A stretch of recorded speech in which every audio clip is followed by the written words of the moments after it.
like something current. But then again, I love that style of music, so Yeah. it's a little harder for me to say bad things than, good things. Not that there's anything bad about it, but so how did you find the live band? What was the process like for that, and why did you choose the guys you chose? The magic of Facebook, basically. You just basically found them through. I mean, social media has come a long way. I mean, no one really lives near me. Like my guitar player Warren, he lives down in West Palm, and he was the first guy I got in contact with. Their drummer Chris Marshall, he lives, I guess like 10, 20 miles from me. But I met him through a buddy named David, a bass player. Then we met our current bass player Scott through a band that we have played a bunch of shows with called Simulate. And the bass player we currently had at the time left. Then he offered to jump on board, and he's been on ever since, and he's been great. So is that why you're limited in shows, because of where the guitar player is, or? No, not so much. It's just there's not a whole lot of shows that come through Florida that we fit on. I hear that. Like geographically, really doesn't get a whole lot of shows because it's so. Once you get into Florida, you're kind of screwed because you got to go all the way down to Tampa, right? And it's just such a stretch for any of these bands to make money that they really never come here. Right, and I mean, even the bands that are coming through Tampa, I mean, I think they're more on the extreme side of metal, but a lot of bands skip Florida a lot, and it always pisses me off because I'm a big fan of Mushroom Head, and they don't come here all the time, and when they do, every time I miss the show. Yeah, but I mean, we had a good run last year. We got the open for like My Life with the Thrill Kill Cold, Jenna Tortures, The Dreaming. Right. And a bunch of bands like that. So it was when they come through, we hop on. Yeah, I mean, so few and far between that we, I mean, I'd love to be doing this 7 days a week out there playing. Yeah, I hear you. That's rough. I mean, I just don't know why so many bands they skim across, just across the top. They'll be in Jacksonville. They'll skim across the top just to say that the tour hit Florida or whatever, but they don't really come deep in. Like the band Dope, that would probably be a good show for you guys, but they never come to Florida. Nope. It's just the distance to get to any of these middle or southern cities is too expensive. Right, and how much they're going to make. I mean, just the gas to come through 7 hours of Florida to do a $1,200 show, it's not really appealing. So, but it just really depends, I guess. I mean, you got these bands rolling through, St. Petersburg at the State Theater. I mean, there's some good shows there, but again, you got to make a big trek of 2.5 hours, 2 hours to get there and load your equipment, for one show to probably have to sell tickets to people, that aren't even in your, the area. So it's that's always an issue too. Like, I mean, we get that a lot. You have to sell X amount of tickets, but it in itself isn't a big deal. I get it. It's a whole different time living in. But when none of us live even remotely close to the area, it makes it almost impossible to meet these goals. Where the other bands, say, opening up, live in Tampa or live in Orlando. Like, well, these guys sold, 100 tickets, and you guys couldn't even get 40. It's like, well, right. No one's driving up from Miami to go see us in Orlando. Right, exactly. I hear you. And we roll with it, and we do the best we can. And the demographic may not even be, just because you're an Orlando band, that doesn't mean it's your demographic. I don't know about you, but I mean, when I had my industrial thing, my biggest area where CDs were purchased were in Germany. So obviously, I'm not going to be selling that many tickets. So that's where the majority of our merch and CD sales go, is Europe and Mexico and South America. We really don't do a whole lot in the States, which makes me sad. That's where we're at.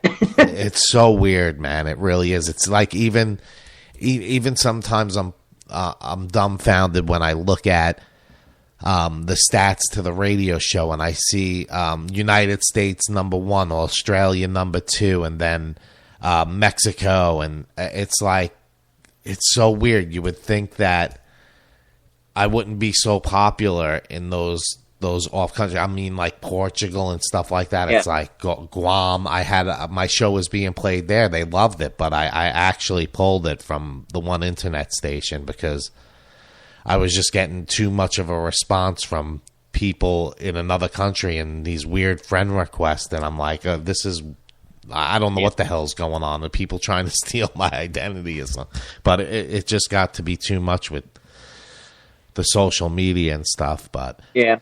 Well, I mean, like South America and Europe eats this stuff up, like metal and industrial. It's always been that way. I mean, there's like 1 million festivals in those countries, right? And we get, none of that, or if we do, it's headlined by Stained or Limp Bizkit. Right.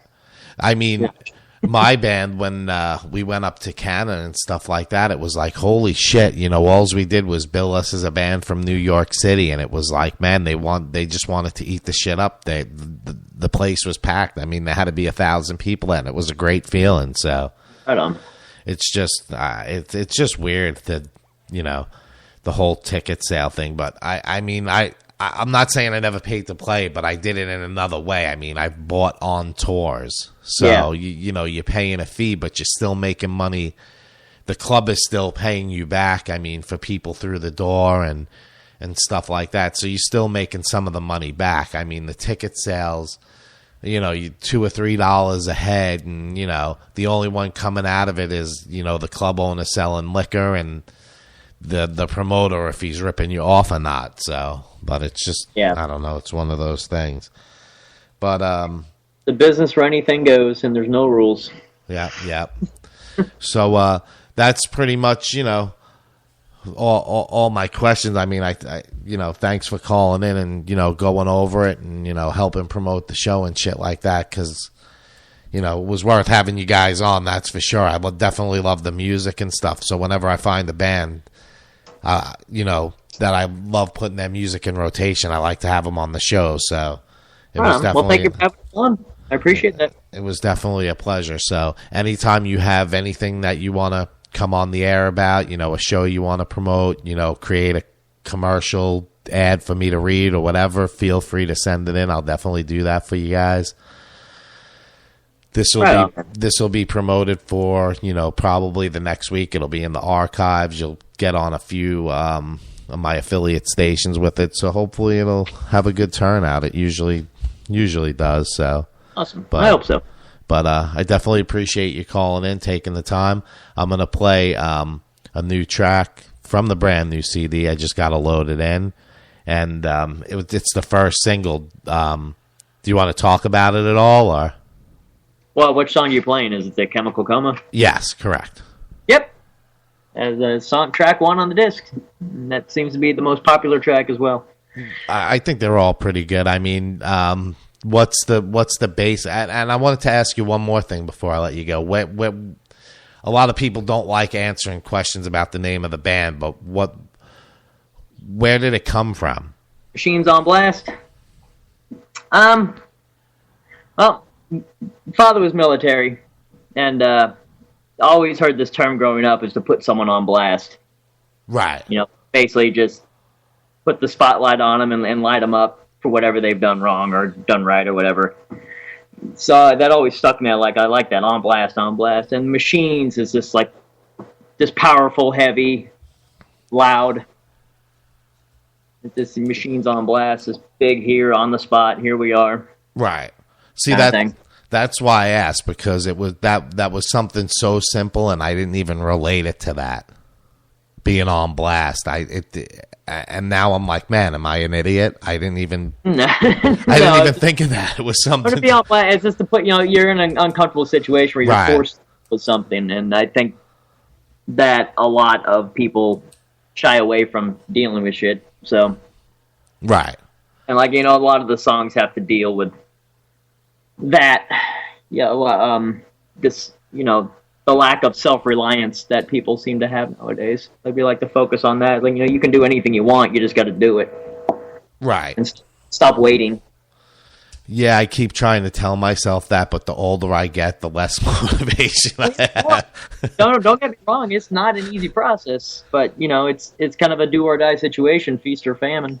So we're only on this planet one time, so let's do it right. Yep, I say that to myself so much, and it's like, I want to make so many changes on different things, but it's like you get stuck either in your job because of how much you make and now you can't move on to something else, or you want to go on tour and you can't because you got all those bills to pay and you can't afford to be away for 2 weeks at a time and shit like that. But Chemical Coma, tell me a little bit about the song there before we head into it. It's just basically someone that's living a life that doesn't exist in their head. Is basically what it is. Like they're dealing with all these issues and situations that they think are happening where they need to resolve these problems, but in reality, none of it's happening. Yeah, it's I get maybe it comes from just like being insecure, like you think, oh, everyone's staring at me, when in reality, like no one's even paying attention to you. But in your head, you've created this whole scenario that you need to happen, and just kind of takes over. No, it's all of us. It's funny because a lot of places I go, I'm like, what the fuck are they looking at? Now that you mention it. But that happens to me all the time. Like, I know they're totally staring at me, and you look back, and like there's not even anyone there. You feel like an ass. Right. No, I hear you. That's it's like about a guy or a girl or whatever. It just kind of takes it too far and sets out on a mission to solve whatever problem is going on.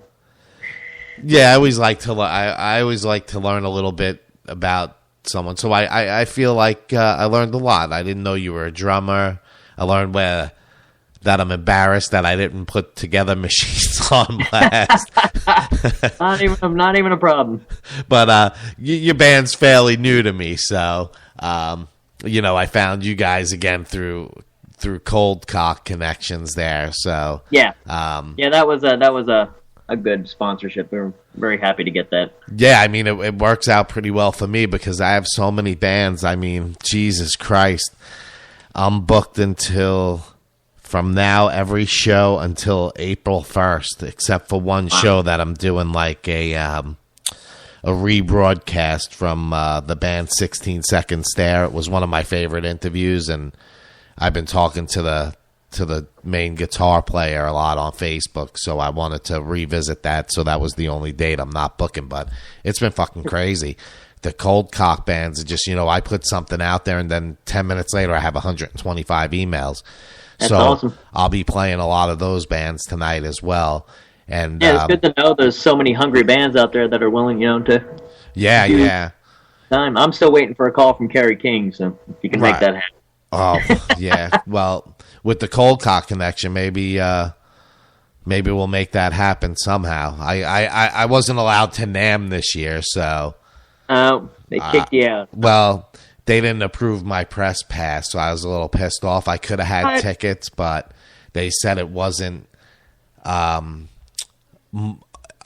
music. And I understand that I'm not going to be dealing with a lot of the equipment, but it's still a good thing to go there and see someone interviewing the people that are there. And, it's good press for them. But I could have had a ticket, but by the time someone was able to hook me up, I wasn't sure if I was going to be able to get off, so I'm going to aim for it again next year. I was pretty pissed at them for denying me, but if they would have answered me sooner, I would have been able to take people up on the offer. So yeah, now that's what I always had to do, is just hit up my buddies that worked for whatever company right was there, whether it be Schecter or whatnot, and that's how I got mine. Like if I just went in and said, hey, I want to go, they'd say no. Did you go this year? No, not this year. I haven't been 4 years? Yeah, it's been 4 years. Yeah, I got to get there, man. I know, and I know a lot of the musicians, so I know a lot of them. If I just walk up to them and be like, hey, you want to talk to me for a few minutes, they'll let me do it. But maybe I lived in L.A. for 15 years, so it was just a quick drive. Oh, really? What made you come from L.A. to Orlando? Just burnt. I hear you. I hear you. It was a blast, and I loved every second of it, but it just got to a point where it was just, I'm not progressing. Where are you originally from?